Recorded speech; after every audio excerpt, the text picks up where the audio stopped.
ने पद छोड़ा था। आज जिस नीतीश कुमार के विरोध में मैं खड़ा हूं वो नीतीश कुमार है जो चुनाव हारने के बाद भी कोई ना कोई जुगत लगाकर कुर्सी पर फेविकॉल लगाकर मुख्यमंत्री बने हुए हैं, जिनकी प्राथमिकता आज सिर्फ ये रह गई है कि मैं किसी भी तरीके से मुख्यमंत्री बना रहा हूं, बाकी जनता का जो हो। मैं आपको एक स्पेसिफिक एग्जाम्पल देता हूं। 15 में महागठबंधन जीत कर आया। जब कैबिनेट बन रहा था तो उसमें 3 नाम ऐसे हैं जो आज मंत्री हैं, जिसका नाम उस समय भी आरजेडी से आया था और उस पर ऑब्जेक्ट किया गया कि नहीं, इस तरह की पृष्ठभूमि के लोगों को मंत्री नहीं बनाया जा सकता है। और फाइनली आरजेडी को कंपेल होना किया गया कि नहीं, इन लोगों को नहीं बनाइए।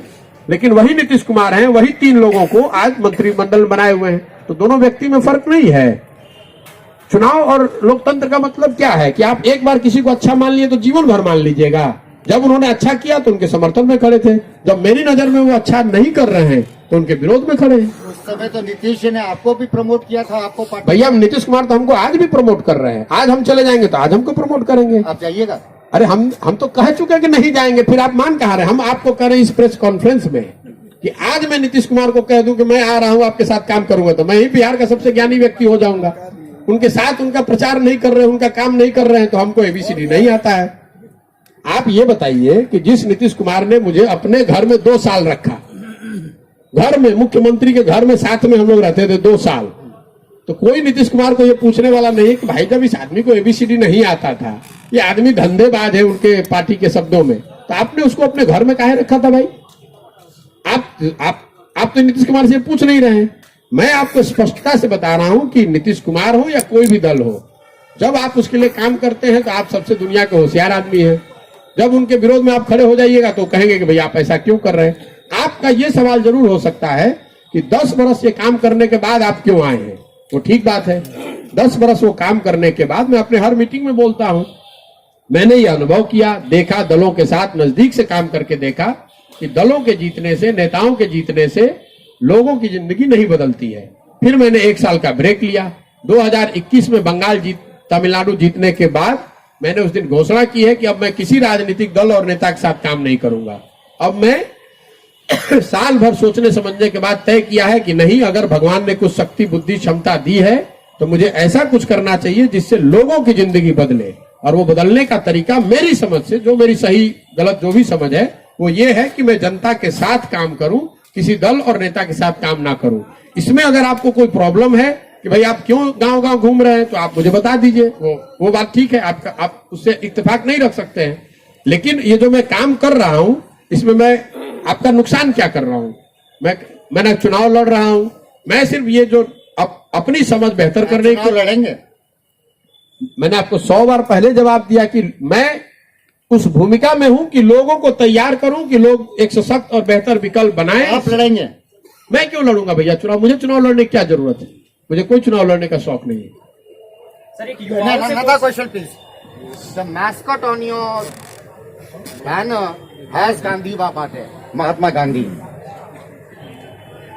1917 में गांधी जी यहाँ 3 महीना पदयात्रा किए थे and he had submitted a report. Are you going to take out a report on your Champaran यात्रा? भैया देखिए, पहली बात तो गांधी, कोई पदयात्रा करके गांधी नहीं बन सकता है।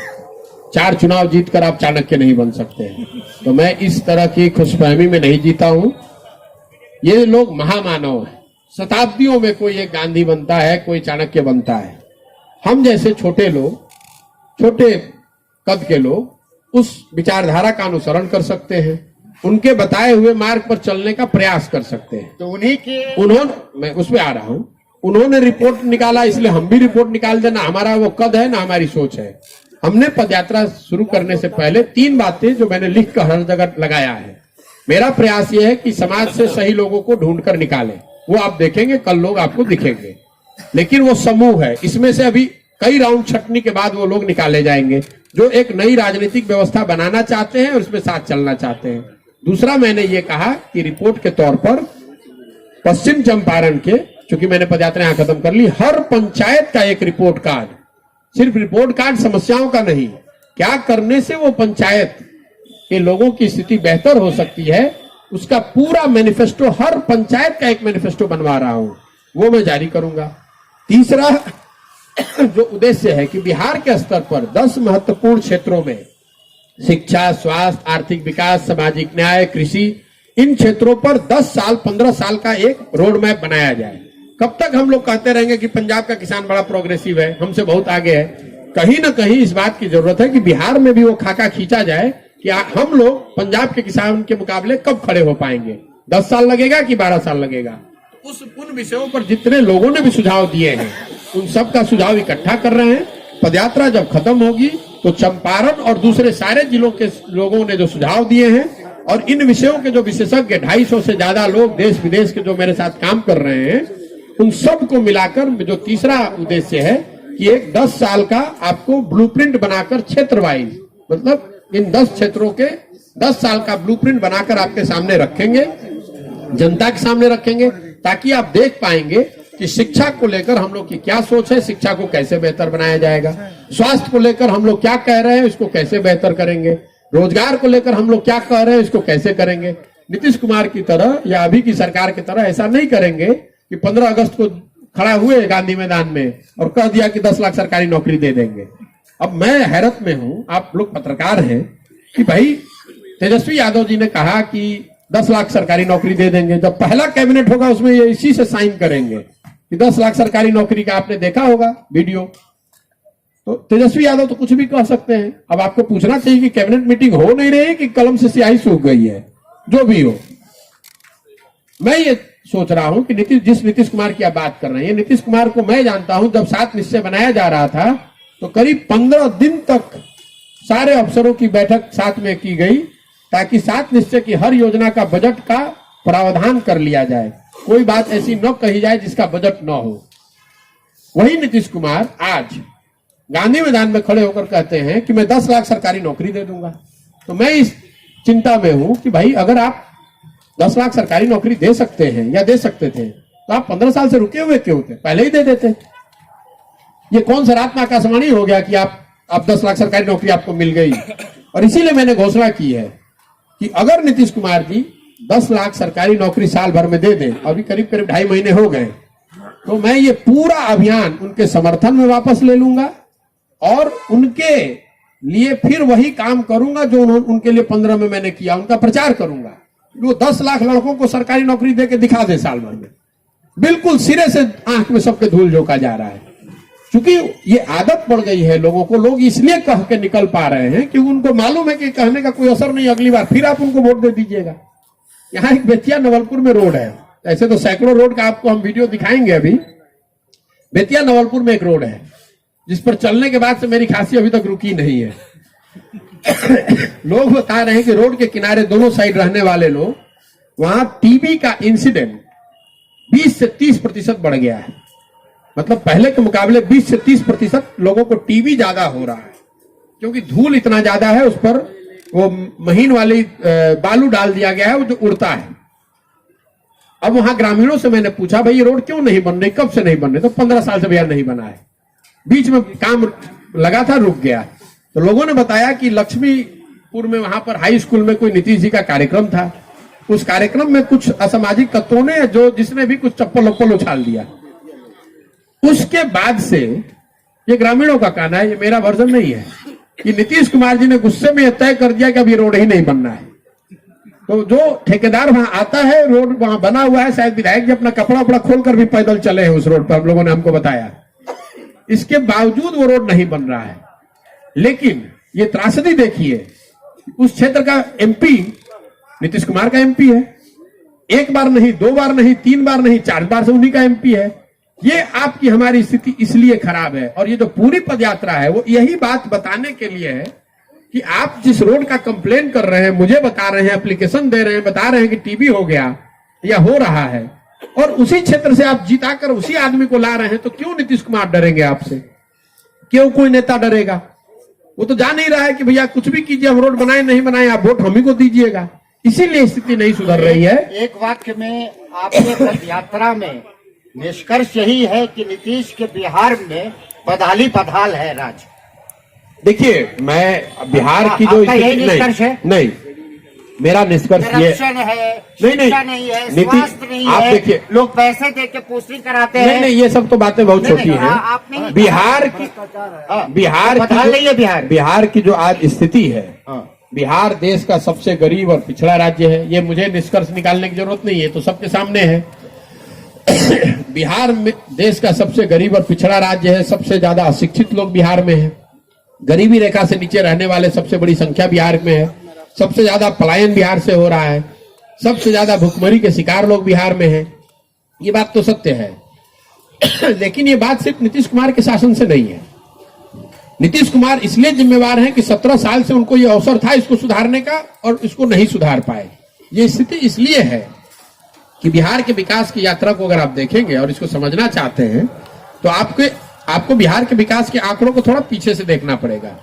बिहार 65 तक 1965 तक देश के अग्रणी राज्यों में ही था। ये 65 से 1965 से आंकड़ों के आधार पर आपको दिखेगा कि 1965 के बाद से हम लोग दूसरे राज्यों के मुकाबले पिछड़ रहे हैं। उसकी एक वजह यह रही है कि इस राज्य ने इस दौर में 65 से 90 तक, जब तक लालू जी मुख्यमंत्री बने, एक बहुत बड़ा राजनीतिक अस्थिरता का दौर देखा है। 67 से 90 के बीच 23 साल में बिहार में 25 अलग अलग सरकारें बनी।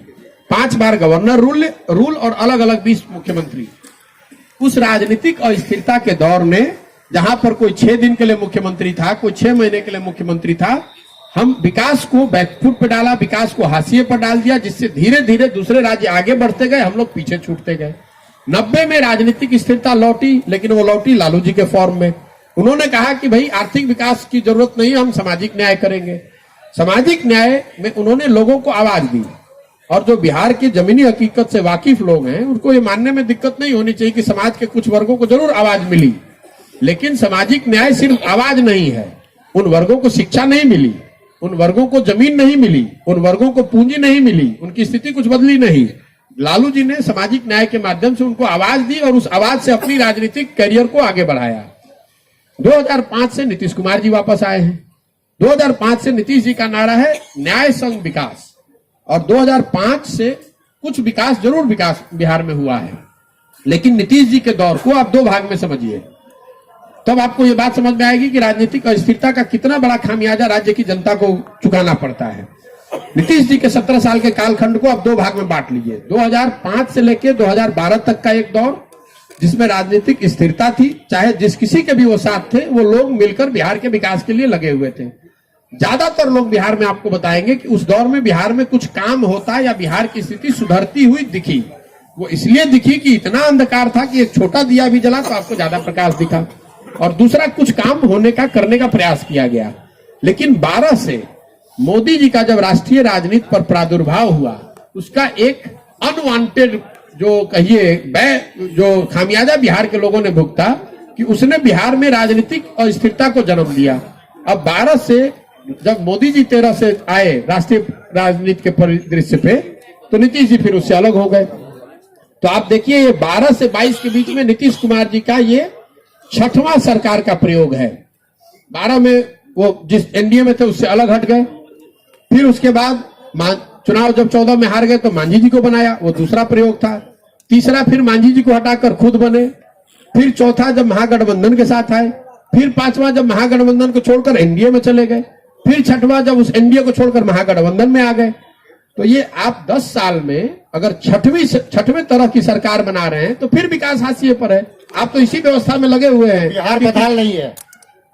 अरे बदहाल है, लेकिन किसी एक व्यक्ति और एक दल की वजह से नहीं है। उसको गंभीरता से आपको समझने की जरूरत है कि बदहाल क्यों है।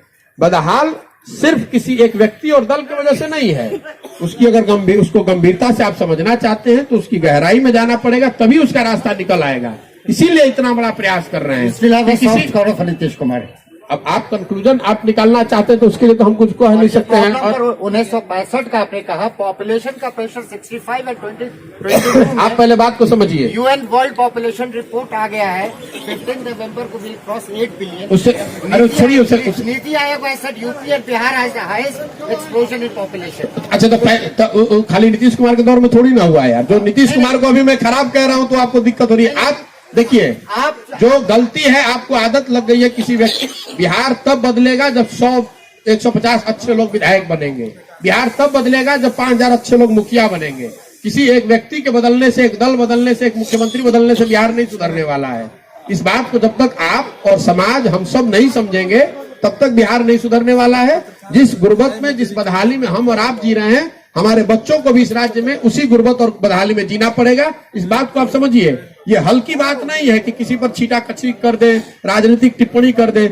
मैं आपको बात जो मैंने अध्ययन किया, जो मैंने समझा, उसको आपके सामने रख रहा हूं। आप सहमत हो तो ठीक बात है, नहीं सहमत हो तो वो भी कोई बात नहीं है। इस विषय की गंभीरता को समझिए कि बिहार इतना पिछड़ा क्यों है। ये किसी एक व्यक्ति और 2 साल के शासन का परिणाम नहीं है, ये लंबे राजनीतिक और सामाजिक जड़ता का परिणाम है। ये नीतीश कुमार, लालू यादव या कोई जो लीडर जीत कर आता है वो तो उस जड़ता का परिणाम है। आप सिम्टम पे जा रहे हैं, आप डिजीज के रूट में नहीं जा रहे। आप ये बता रहे हैं कि आपको बुखार है, मैं ये बता रहा हूं कि बुखार क्यों है पहले उसको समझिए। जब तक इन्फेक्शन को नहीं ट्रीट कीजिएगा तो बुखार के लिए पैरासीटामोल खाने से बुखार नहीं छूटने वाला है। आपको ये समझना पड़ेगा कि समाज के स्तर पर जब तक ये चेतना नहीं आएगी कि काम के आधार पर वोट हो, सही लोगों को चुनकर लाया जाए, सही लोग राजनीति में भागीदार बने, तब तक इसको नहीं सुधारा जा सकता है। कोई व्यक्ति, कोई दल नहीं सुधार सकता है। प्रशांत किशोर तो बिल्कुल नहीं सुधार सकते, हमारी तो बिल्कुल क्षमता नहीं है और ना मैं ऐसा